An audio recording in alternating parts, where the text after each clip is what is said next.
Everyone. हमने आपका last lesson जो किया था 11th ज्योग्राफी का सेकंड चैप्टर आपका चल रहा था फिजियोग्राफिक फीचर्स ऑफ इंडिया। उसमें हमने नॉर्दर्न प्लेन्स शुरू किया था लास्ट लेसन में, गंगा प्लेन्स तक हमने ख़त्म किया था। ब्रह्मपुत्रा प्लेन से हम इस लेसन में कंटिन्यू करेंगे। ये जो प्लेन है ये नॉर्दर्न प्लेन का ईस्टर्न पार्ट फॉर्म करता है और असम में बेसिकली लाई करता है।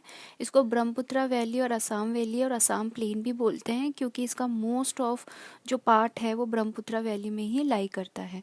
इसकी वेस्टर्न बाउंड्री जो है वो इंडो बांग्लादेश बॉर्डर से फॉर्म होती है और लोअर गंगा प्लेन जो है वो भी इसकी बाउंड्री फॉर्म करता है। तो ईस्टर्न बाउंड्री को पूर्वांचल हिल्स भी जो है उससे भी फॉर्म होती है। तो बेसिकली पूर्वांचल हिल से भी इसकी ईस्टर्न बाउंड्री फॉर्म होती है। इसमें इन्यूमरेबल ट्रिब्यूटरीज आती है ब्रह्मपुत्रा रिवर की, जो कि अपने साथ नॉर्थ से एलुवियल फेंस लेकर आती है। ट्रिब्यूटरीज की अगर अब बात करें तो वो एक मेंडर फॉर्म करती है। मेंडर हमने बात की थी, मेंडर मतलब जितना ज़्यादा उसमें एक शेप आ जाता है, जितना ज़्यादा उसमें टर्न्स आते हैं और अगर वो अलग हट जाती है तो वो ऑक्सबो फॉर्म करती है। तो आप इसमें मेंडर्स भी देख सकते हैं और ऑक्सबो लेक्स का भी आपको यहाँ पे एग्जाम्पल देखने को मिलेगा। ये आपको मैप में यहाँ पर मियंडर्स दिखाई दे रहे होंगे। अगर हम रिलीफ फीचर्स के बेस पर बात करें तो नॉर्दर्न प्लेन को 4 पार्ट्स में डिवाइड किया गया है, भाबर, तेराई, भांगर एंड खादर। देख लेते हैं भाबर क्या होता है।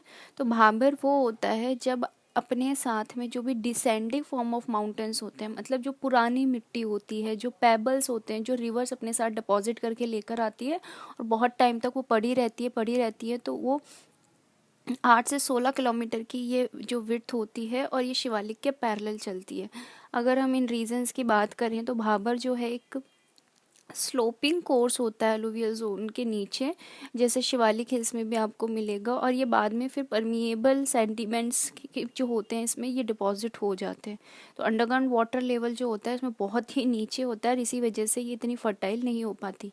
यहाँ आपको इस इमेज में अच्छे से दिखाई दे रहा होगा जहाँ पेबल्स मोटे हैं, मतलब हिमालय से रिवर अपने साथ में लेकर आ रही है डिपॉजिट्स, और वो डिपॉजिट प्रेशर की वजह से दब गए हैं, और जब वो दब गए हैं तो पानी का जो फ्लो है, परमिएबिलिटी है जो वाटर की, वो बहुत ज़्यादा कम हो जाती है इस रीजन में। अब अगर हम पोरोसिटी की बात करें तो पेबल स्टडेड रॉक बेड्स होती है, बहुत ज़्यादा होती है, और इसी वजह से जो स्ट्रीम्स होती हैं वो सिंक हो जाती है और अंडरग्राउंड चली जाती है। इसी वजह से ये जो एरिया होता है ये ड्राई जो रिवर होती है उनके कोर्सेज का होता है। अगर रेनी सीजन है तो पानी होगा ही, बट नहीं होता है तो वहाँ पर ड्राई रिवर का कोर्स वहाँ आ जाता है। भाबर ट्रैक्ट जो होता है वो क्रॉप्स के कल्टीवेशन के लिए सूटेबल नहीं होता। क्यों नहीं होता? क्योंकि फर्टाइल नहीं होती है। सिर्फ बड़े बड़े ट्रीज जो होते हैं वहीं यहाँ पर थ्राइव आउट कर सकते हैं। भाबर बेल्ट जो है एक नैरो बेल्ट है, ईस्ट और वेस्टर्न या नॉर्थ वेस्टर्न हिली रीजन्स तक ये आपका चलती है। अब तेराई क्या होता है? तेराई जो होता है जस्ट भाबर बेल्ट के साउथ में लाई करता है। इसमें जो स्ट्रीम्स होती हैं वो रीअपियर हो जाती हैं, मतलब मान लीजिए पानी आकर अंदर चला गया तो पानी पेबल्स क्योंकि जो पानी जब फ्लो करता है तो पेबल्स के बीच में जो स्पेस होता है उसमें से नहीं, वो पेबल्स को के अंदर से पोरस होके निकलता है। तो इसी वजह से आपको दिखाई नहीं देता है जब वो अगर क्रॉस करता है तो वो रीअपियर हो जाता है। अगर नीचे मिट्टी है तो मिट्टी में से ऊपर उठता हुआ आपको दिखाई देगा जब वो फ्लो हो जाएगा। तो वही लिखा है यहाँ, जो स्ट्रीम्स होती हैं वो रीअपियर हो जाती है और उस रीजन को वेट, स्वैम्पी और मार्शी बना देती है। तो जो भी आपका मार्शी वाला पार्ट रहेगा वो तराई रहता है।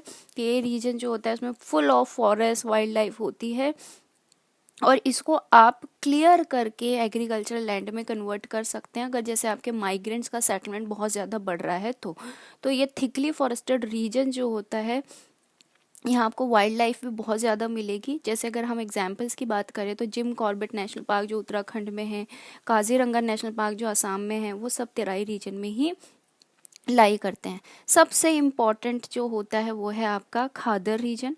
तो खादर रीजन फ्लड प्लेन्स के थ्रू जो यंगर अलुवियम बनती है उसे आप खादर कहते हैं। फर्टाइल होती है, हर साल रिन्यू होती है, इसी वजह से एग्रीकल्चर एक्टिविटीज़ के लिए बहुत ही ज़्यादा सूटेबल होती है। भांगर की अगर हम बात करें तो भांगर जो होता है ये ओल्डेस्ट अलुवियल सॉइल से बनता है और नॉर्दर्न प्लेन के लार्जेस्ट पार्ट को ये कवर करता है।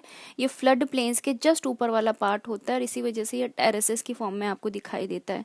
तो ये जो सॉइल होती है इसमें कंकड़ का जो कॉम्पोजिशन होता है, या अगर हम बात करें सेडिमेंटेशन की बात करें तो इसमें रॉक नोड्यूल्स का जो साइज़ होता है वो ज़्यादा होता है और कैल्सीरियस डिपॉजिट से ये बना होता है। यहाँ आप देख सकते हैं भांगर और खादर आपको बहुत अच्छे से दिखाई दे रहा है इस इमेज में।